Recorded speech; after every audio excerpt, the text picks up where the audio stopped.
13 feet and 6 inches. So the original board is 14 feet. We've cut 13 feet and 6 inches. How much is left over here at the end?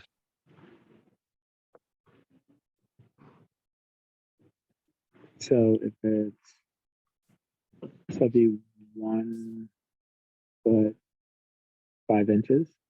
Well, you've already consumed up. 13. Think of this 13. This 13 is really 13 feet and 12 inches. Oh, I get it. I get it. So those are both canceling, and you've got 12 inches, and you're cutting out the 6-inch piece. Then So I see the 6 inches. it's 6 inches left over. Yes. So the correct answer would be letter A. Okay.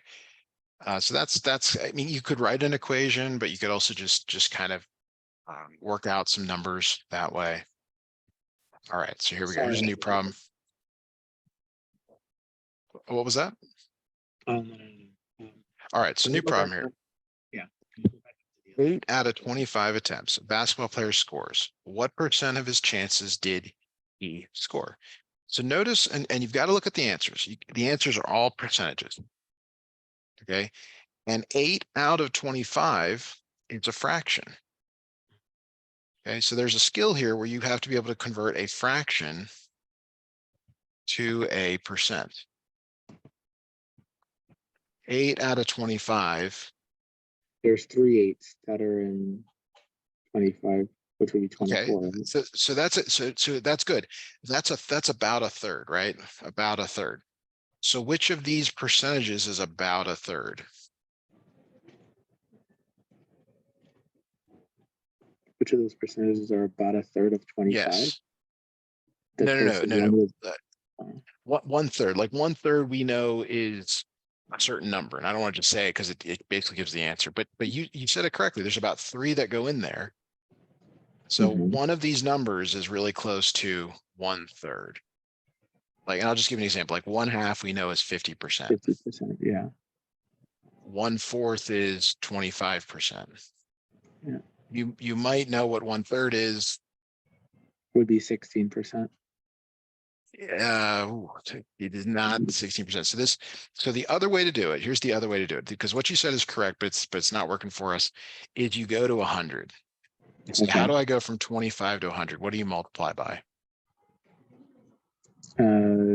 There's 4 25s and 100. That's right. So you multiply by 4. You can think of it as 4 quarters into 100. So you multiply the top number by 4. What's 8 times 4? 8 times 4 is 28. 32. 32, sorry, yeah. 32. So there's your answer. Okay. Now what I was getting at, and you said it correctly, I was really hoping you're going to tell me 1/3 was 33%, which is really close. Really close to 32%.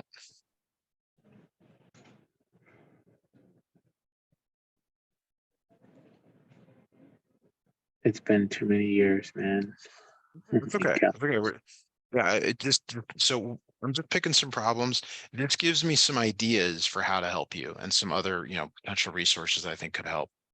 All right, so here's a new problem here. If A equals 6 and B equals 5, what is the value of A squared? And this really isn't written one, but it's A squared minus B squared, and then squared at the end. Okay. So there's an order.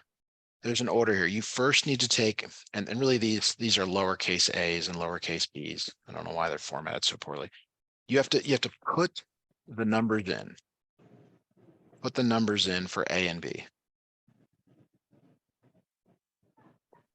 Okay, so 6 is your A value. B is your 5 value. So 6 squared minus 5 squared, like that. Second step here is to actually square. Do you remember what it means to square? Times. Times itself. Yeah. So 6 squared, 6 squared really means 6 times 6, 36. 5 squared is 5 times 5, which is 25. 25. Okay, so now you have your results. 36 minus 25. So you subtract.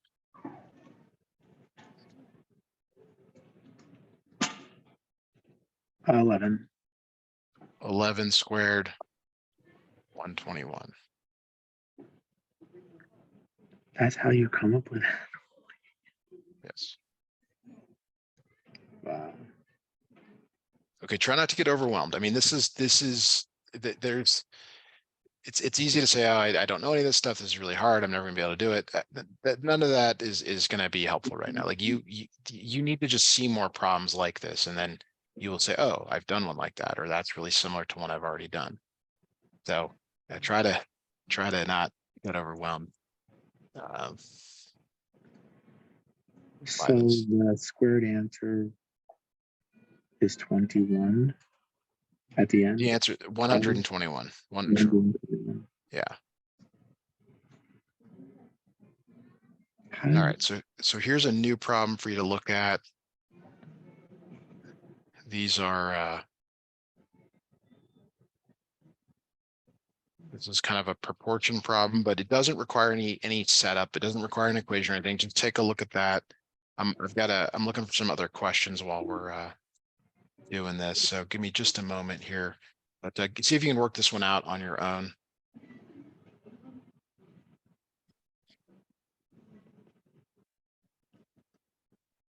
Five. Okay, how did you come up with 5? I just look at how many 35s go in a 3. So Okay, so 35 would be like 1 bus. yeah. And then 70 is the next one. That's 2 buses. Mm-hmm. What's the next one from here?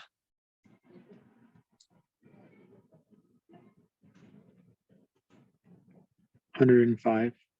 Okay. And the next one is So 140. before, yeah. Now, what do you think happened? Was it an addition error? Did you maybe interpret it as, okay, I need like one for the bus driver, something like that? I mean, all reasonable, right? But No, I just didn't write it out. I'm not writing anything out. oh, you're I'm not. just doing Okay. it in my Yeah. head. So even though we're doing it this way, like I would encourage you to work out these problems by hand.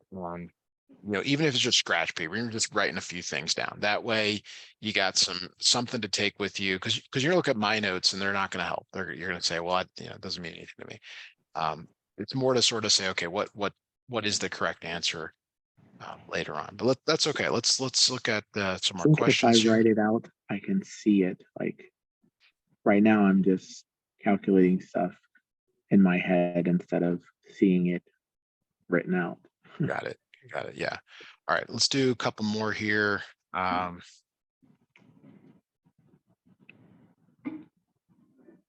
Here's a new problem.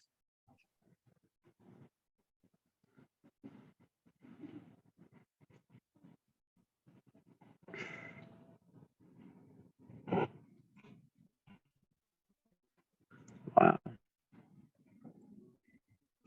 So 9 comes up to 540.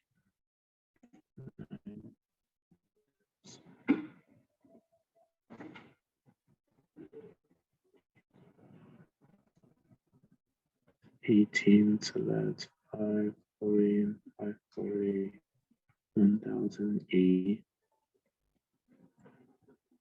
And then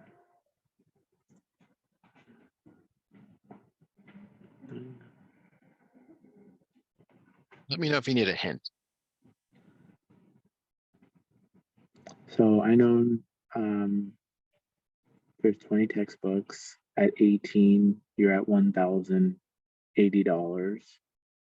So Then yeah, there's two that more books. how much does one textbook cost? So, and honestly, I need a piece of paper. I really need a piece of paper and pen. But I know we're in this paperless age, and you go to do some math, and we're like, "Where's the paper?"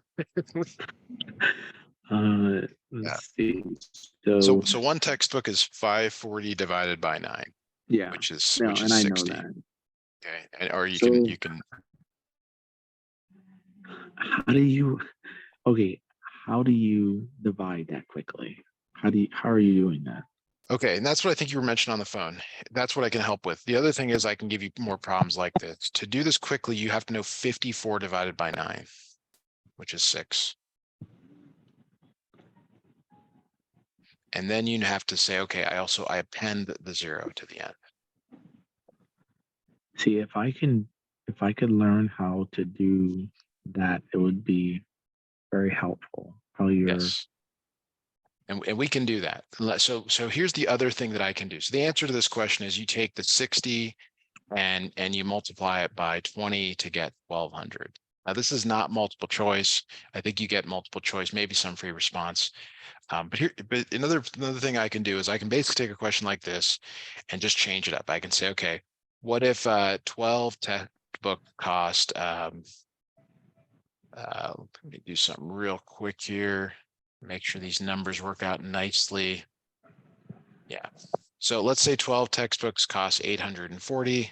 How much do 13, not 13, how much do 7 textbooks cost? Okay.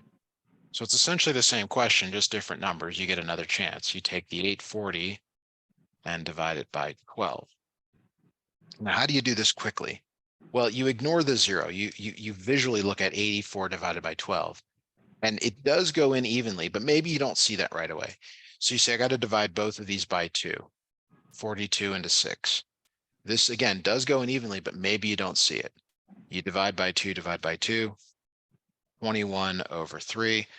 And again, this does go in evenly, but again, if you don't see it, you're like, okay, I got to keep going. 2 no longer work.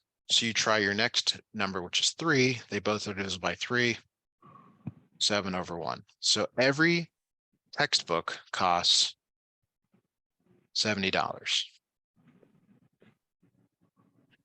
Still with me on that? yeah, I just think it's insane what you just did. The I would never think 490. to do all of that. Well, what we'd like you to do, what I would want you to do to get really good at this is to be able to do 84 divided by 12 and know that it's 7. And that is reasonable. That is super reasonable. I'll give you a resource to help with that. All right. So I know we didn't get like, we started a little slow here, but I do unfortunately have to stop here. I'd like to just make a few comments. This is the try it out lesson. So let me go ahead and stop.